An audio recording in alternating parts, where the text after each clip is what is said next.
Assalamualaikum warahmatullahi wabarakatuh. Di sini saya akan menyampaikan materi tentang elastisitas permintaan. Pertama, pengertian elastisitas. Elastis berarti kelenturan atau kepekaan. Hukum permintaan menunjukkan hubungan terbalik antara harga dan kuantitas yang diminta. Artinya, kalau harga komoditas naik, maka kuantitas yang diminta atas komoditas tersebut akan berkurang. Sebaliknya, jika harga turun, maka kuantitas yang diminta akan naik. Elastisitas permintaan merupakan suatu ukuran untuk mengukur derajat kepekaan kuantitas yang diminta sebagai akibat perubahan atas harga ataupun faktor-faktor lain yang mempengaruhi kuantitas yang diminta. Dalam hal yang berubah adalah harga komoditi. Elastisitas harga permintaan yang digunakan untuk mengatur derajat kepekaan kuantitas. Elastisitas perubahan kuantitas yang diminta atas suatu komoditi bila terjadi perubahan pada faktor yang mempengaruhinya sebesar 1%, tergantung dari faktor mana yang berubah. Dapat diturunkan berbagai macam elastisitas permintaan. Misalnya, apabila yang berubah harga komoditi yang bersangkutan, kita dapat menentukan elastisitas harga permintaan. Sedangkan apabila yang berubah harga komoditi lain, barang substitusi atau komplementer, kita akan menentukan elastisitas silang. Dan elastisitas pendapatan dapat ditentukan bila terjadi perubahan pendapatan konsumen dan seterusnya. Kemudian elastisitas dapat diturunkan dari ketiga konsep tersebut. Salah satunya adalah elastisitas gabungan, yang digunakan untuk menentukan besarnya elastisitas ketika lebih dari satu faktor yang berubah. Elastisitas gabungan sebenarnya lebih menunjukkan kondisi yang mendekati kenyataan. Selanjutnya, elastisitas harga permintaan merupakan sebuah perubahan pada relatif jumlah barang yang akan dibeli oleh konsumen sebagai pengaruh terhadap perubahan suatu faktor yang dapat mempengaruhi elastisitas. Elastisitas harga permintaan menunjukkan persentase perubahan kuantitas yang diminta yang disebabkan oleh perubahan harga komoditi yang bersangkutan sebesar 1%, yang dapat dituliskan dengan rumus di bawah.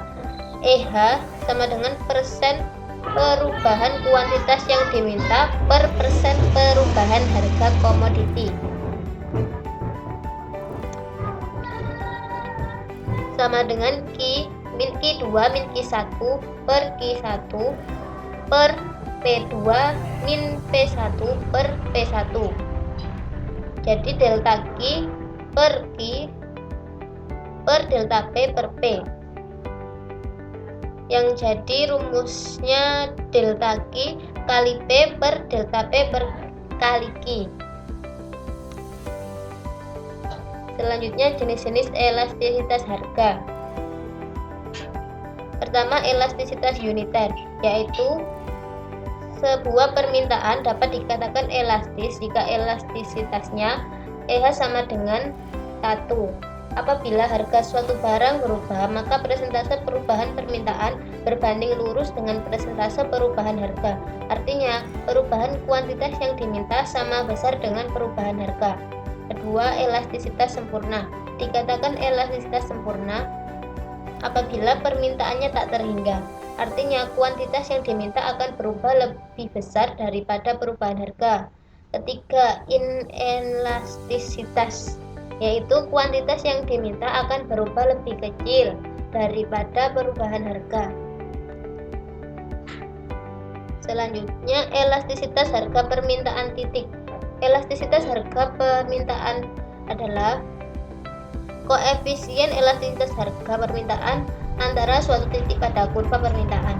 Nilai koefisien elastis dari titik A ke B berbeda dengan dari titik B ke A. Perbedaan ini disebabkan karena kita menggunakan titik yang berbeda sebagai dasar dalam perhitungan elastisitas. Ketika kita menghitung elastisitas antara A ke B menggunakan titik B sebagai titik acuan, titik mana yang dipilih sebagai dasar perhitungan bersifat arbiter atau subjektif. Karena perbedaan yang timbul dari penetapan titik acuan yang berbeda ini hanya. Kemudian kita lanjut ke elastisitas harga permintaan busur. Di sini apa sih elastisitas harga permintaan busur? Elastisitas permintaan busur adalah koefisien elastisitas harga permintaan antara dua titik pada suatu kurva permintaan. Nilai elastisitas busur dihitung dengan menggunakan nilai titik tengah antara dua titik yang akan dihitung nilai koefisiennya. Kemudian apa sih nilai titik tengah itu? Nah, nilai titik tengah itu adalah nilai di antara harga dan kuantitas yang diminta sebelum perubahan dan sesudah perubahan, di mana sebenarnya nilai titik tengah ini identik dengan nilai rata-rata dari harga dan kuantitas yang diminta pada kedua titik. Kemudian, perhitungan elastisitas dengan menggunakan nilai titik tengah ini merupakan perhitungan elastisitas busur. Seperti apabila harga perubahan dari P1 menjadi P2 hingga menyebabkan kuantitas yang diminta perubahan dari Q1 menjadi Q2, maka harga rata-rata dan kuantitas rata-rata ditentukan dengan cara P1 ditambah P2 kemudian dibagi dan Q1 ditambah Q2 kemudian dibagi, seperti rumus di bawah itu. Kemudian, contohnya harga suatu komoditi turun dari 60 menjadi 50. Nah, kenaikan ini menyebabkan perbuatan perjualan komoditi tersebut naik dari 1.500 menjadi 2.000. Maka, besarnya elastisitas harga permintaan busur komoditi sebesar 1,57.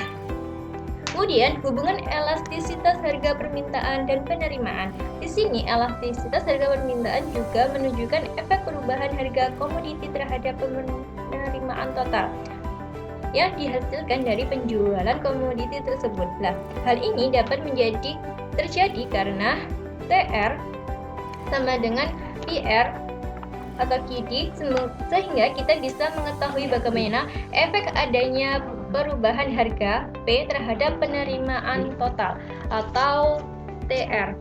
Nah, terdapat hubungan antara penjualan kemudian dengan pendapatan total dan tambahan penerimaan dari kondisi terjadinya penurunan harga komoditi sebagai berikut. Yang pertama, pada saat TR naik, maka MR bernilai positif dan elastisitasnya lebih dari 1 atau elastis.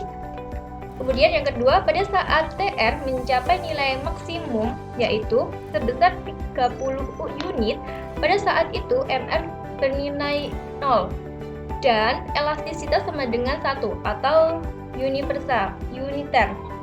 Kemudian yang ketiga, pada saat TR turun maka MR bernilai negatif dan elastisitas kurang dari 1 atau tidak elastis. Nah, secara lebih khusus dari hubungan antara MR dan elastisitas seperti di atas dapat diturunkan rumus seperti MR sama dengan Pi 1 ditambah 1 per elastisitas. Dari sini bisa ditetapkan bahwa bila permintaan bersifat uniter sama dengan min 1, MR sama dengan P tambah 1 per min 1 sama dengan 0, seperti kita ketahui bahwa pada saat MR sama dengan 0, pada saat itu TR maksimum. Nah, apa sih faktor-faktor yang mempengaruhi elastisitas harga? Di sini faktor-faktor yang mempengaruhi elastisitas harga ada 4. Nah, di sini yang pertama jumlah dan tingkat kedekatan barang subsidi. Kemudian yang kedua, tingkat pertimbangan komoditi tersebut bagi kelangsungan hidup. Kemudian yang ketiga, presentasi pendapatan yang dibelanjakan untuk komoditi tersebut. Kemudian yang terakhir, lama waktu untuk mengambil keputusan pembelian atas komoditi tersebut. Kemudian lanjut ke elastisitas pendapatan. Elastisitas pendapatan adalah presentasi perubahan kuantitas komoditi yang diminta karena perubahan pendapatan konsumen sebesar 1%, seperti di bawah. Kemudian, hubungan antara kuantitas yang diminta dengan tingkat pendapatan dapat positif atau negatif. Di sini hubungan yang positif berarti bila pendapatan naik maka kuantitas yang diminta juga naik, dan sebaliknya bila pendapatan turun kuantitas yang diminta juga akan turun. Dengan kata lain, hubungan positif menunjukkan perubahan yang searah, sedangkan hubungan negatif menunjukkan perubahan yang kebalikannya, yaitu bila pendapatan naik maka kuantitas yang diminta akan turun, dan sebaliknya, bila pendapatan turun, kuantitas yang diminta akan naik. Dengan demikian, nilai elastisitas pendapatan akan ada yang positif dan ada yang negatif. Nah, berbeda halnya dengan elastisitas harga permintaan di mana tanda nilai elastisitas dapat diabaikan. Namun, tidak demikian pada elastisitas pendapatan. Tanda positif atau negatif dalam elastisitas pendapatan ini penting untuk introspeksi, yaitu berdasarkan tanda elastisitas pendapatannya, kita bisa mengetahui jenis komoditi yang bersangkutan. Kemudian, keterkaitan besarnya elastisitas pendapatan dan kelompok komoditi dapat ditulis sebagai berikut. Elastisitas lebih besar dari 0 atau positif. Komoditi merupakan barang normal. Kemudian, E1 sama dengan positif mendekati 0. Komoditi merupakan barang kebutuhan pokok. Kemudian yang ketiga, E sama dengan positif sangat besar. Komoditi merupakan barang mewah. Kemudian kalau E1 sama dengan 0, komoditi merupakan barang independen terhadap pendapatan. Kemudian kalau I1 kurang dari 0 atau negatif, komoditi merupakan barang inferior. Ya baik, saya akan melanjutkan mengenai contoh soal elastisitas pendapatan atau income elasticity. Di sini dicontohkan bahwa ketika pendapatan naik dari 2.000 menjadi 3.000, maka kuantitas yang diminta juga akan naik dari 200 menjadi 400. Sehingga berapa elastisitas pendapatannya? Ini dapat dihitung menggunakan rumus elastisitas pendapatan sama dengan delta Q per delta I dikalikan dengan I2 plus I1 per Q2 plus Q1. Delta Q sendiri merupakan selisih dari kuantitas dan delta I adalah selisih dari pendapatan. Tinggal kita masukkan delta Q-nya 400 dikurangi 200 per 3000 dikurangi 2000 dikalikan dengan Q2-nya 3000, E1-nya 2000, Q2-nya 400 dan Q1-nya 200. Dan hasilnya menunjukkan angka 1,67. Karena angkanya masuk dalam angka positif, maka ini bisa disebut sebagai barang normal. Selanjutnya, elastisitas silang. Elastisitas silang adalah persentase perubahan kuantitas yang diminta atas komoditi X yang disebabkan karena perubahan harga komoditi Y. Untuk rumus dari elastisitas titik silang, yaitu elastisitas silang sama dengan delta Q X per delta PY dikalikan dengan PY per QX. Lalu kalau untuk rumus dari elastisitas busur silangnya, yaitu delta QX per delta PY dikalikan dengan PY2 plus PY1 per QX2 plus QX1.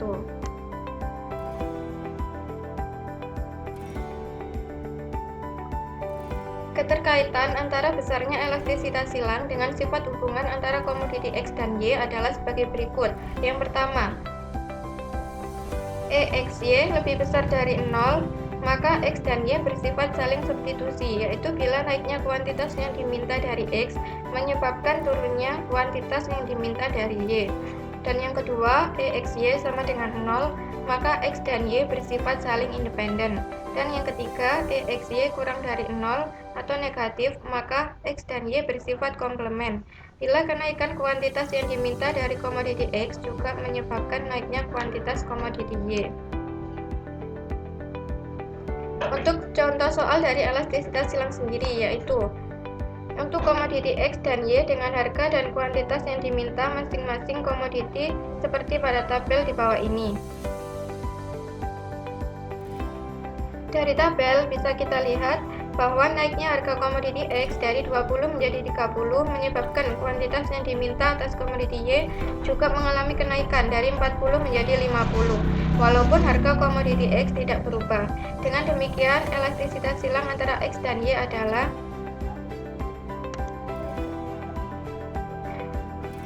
bisa kita hitung dengan rumus elastisitas silang X dan Y sama dengan delta QY per delta PX dikalikan dengan PX1 plus PX2 per QY1 plus QY2.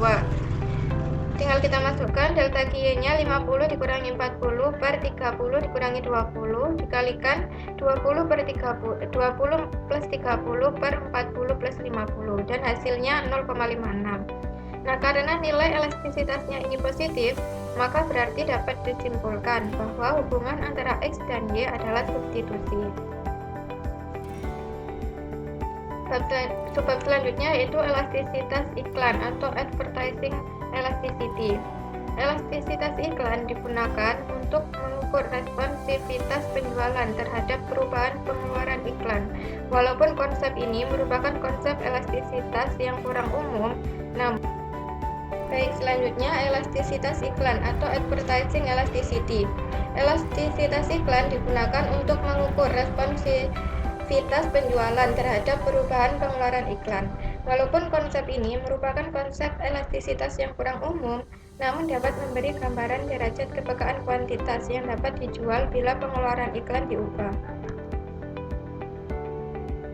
Rumus dari elastisitas iklan ini yaitu bisa dihitung dengan elastisitas iklan sama dengan delta Q per delta A dikalikan A per Q, atau bisa dihitung juga dengan delta Q per delta A dikalikan dengan A1 plus A2 per Q1 plus Q2.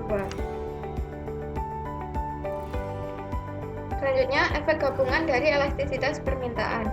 Konsep elastisitas harga permintaan, elastisitas pendapatan, elastisitas silang, dan elastisitas iklan di atas melihat hanya satu faktor yang mempengaruhi permintaan yang dianggap mengalami perubahan. Padahal dalam kenyataannya mungkin ada lebih dari satu faktor yang mengalami perubahan. Ketika dua atau lebih faktor yang mempengaruhi permintaan berubah, kita mungkin ingin mengetahui bagaimana efek gabungannya pada kuantitas yang diminta. Untuk menjelaskan efek gabungan ini, kita bisa menggunakan rumus Q2 sama dengan Q1 dalam kurung 1 plus EH dalam kurung persen delta P ditambah E1 dalam kurung persen delta I. Untuk contoh soalnya sendiri yaitu perusahaan merencanakan kenaikan harga sebesar 10% dan ramalan ekonomi menyatakan bahwa pendapatan yang dapat dibelanjakan atau disposable income akan naik 6% pada periode yang sama. Bila EH perusahaan adalah min 3,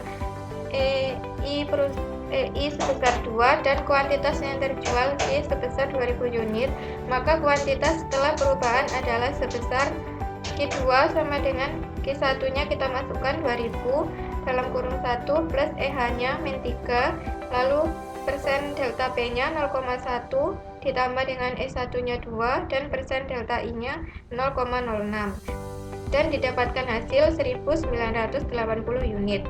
Dari hasil perhitungan bisa diketahui bahwa kuantitas yang terjual akan mengalami penurunan dari 2000 menjadi 1980 dengan rencana kenaikan harga dan pendapatan. Dengan cara yang sama, kita bisa kembangkan hal ini untuk berbagai perubahan pada faktor-faktor yang mempengaruhi permintaan. Selanjutnya, elastisitas permintaan dan pengambilan keputusan. Yang pertama, pengetahuan mengenai besarnya elastisitas suatu komoditi penting untuk meramalkan aktivitas ekonomi. Lalu, perkiraan perubahan pendapatan yang dapat dibelanjakan disposable income akan mempunyai pengaruh yang berarti pada kinerja performance perusahaan yang beroperasi pada industri tersebut. Dan selanjutnya yang ketiga, pengetahuan mengenai elastisitas juga berguna untuk pengembangan pemasaran suatu komoditi. Lalu yang keempat, dengan mengetahui struktur pasar, perusahaan dapat menentukan strategi yang tepat dalam menghadapi persaingan. Yang terakhir, elastisitas iklan dapat membantu manajer perusahaan dalam menentukan tingkat pengeluaran iklan yang sesuai.